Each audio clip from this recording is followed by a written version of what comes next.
Hi friends, இன்றைக்கி Pandian store பார்ப்போமா? Pandian store பார்க்குறதுக்கு முன்னாடி என் சேனலை சப்ஸ்கிரைப் பண்ணிக்கோங்க. டெய்லி உங்களுக்கு பாண்டியன் ஸ்டோர் வீடியோ வரும். வாங்க பாண்டியன் ஸ்டோருக்குள்ளே போகலாம். என்ன நடக்குதுன்னு பார்த்தீங்கன்னா, கோமதி கோயிலுக்கு போனது தண்டனையான்னு தெரிலங்க. கோர்ட்டில் நம்ம எப்படி கெட்டவங்கள வச்சு பேசுவாங்களோ அந்த மாதிரி கோமதியை எவ்வளவு தூரம் வச்சு எவ்வளவு செய்ய முடியுமோ அவ்வளவு செஞ்சுக்கிட்டு இருக்காரு அவங்க வீட்டுக்காருங்க. அவங்களும் எவ்வளவோ பேசி பேசி பார்த்தாங்கங்க. கேட்குற மாதிரி தெரியலைங்க. பொம்பளை நினச்சா என்ன வேணாலும் செய்யலாம்ட்டு கிளம்பிட்டாங்கங்க. ஆத்திரத்தில் பேச ஆரம்பிச்சிட்டாங்கங்க. நான் பண்ணி வச்ச ஒரு கல்யாணம் தானே இப்படின்னு சொல்கிறீங்க, நீங்கள் கல்யாணம் பண்ணி வச்ச பெரியவனுக்கு கல்யாணம் பண்ணி வச்சிங்க, அவன் என்ன வாழ்ந்துட்டே, அரசிக்கு நீங்கள் கல்யாணம் பண்ணி வச்சிங்க, அவன் என்ன வாழ்ந்துட்டா, இவங்கெல்லாம் என்ன வாழ்ந்துட்டாங்க, நான் ஒரே ஒரு கல்யாணம் பண்ணி வச்சது தப்புன்னு சொல்லி இவ்வளோ தூரம் பேசுகிறீங்க.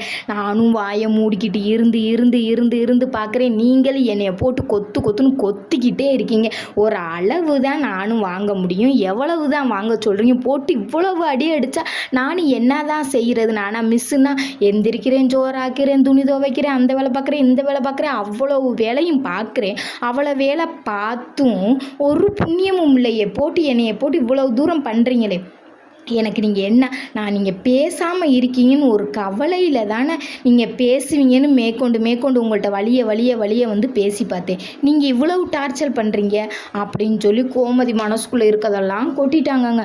கொட்டி முடிச்சோன்னே என்ன ஆகி போகுதுன்னா, பாண்டியன் ஸ்டோரும் அவரும் அவங்க மயனும் கடைக்கு போயிடுறாங்க. கடையில் போய் வியாபாரம் பார்த்துக்கிட்டு இருக்காங்க. அப்போ வியாபாரம் பார்த்துக்கிட்டு இருக்கையில் மயன்கிட்ட அவங்க அப்பா கேட்குறாரு, அப்போ இவ்வளவு நாள் அவங்க ஆத்தா மனசுக்குள்ளே வச்சுக்கிட்டே தானே என் கூட வாழ்ந்துக்கிட்டு இருந்திருக்கா.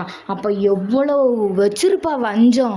நான் ஒன்று செஞ்சு நான் உன் வாழ்க்கையை கெடுத்து விட்டேனா, அரசி வாழ்க்கையை கெடுத்து விட்டேனா, எப்படி பேசுகிறோம்? அப்போ எவ்வளவு தூரம் மனசுக்குள்ளே வச்சிருப்பா பாருங்கங்க. இப்பையும் அவங்க கஷ்டப்பட்டு இவர் பேசலைன்றனால தான் இவ்வளவும் செய்கிறாங்கன்னு சொன்னால் அதை நம்ப மாட்டுறாங்கங்க. அதில் அவர்னால என்ன ஒரு பொய் கண்டுபிடிக்க முடியுமா?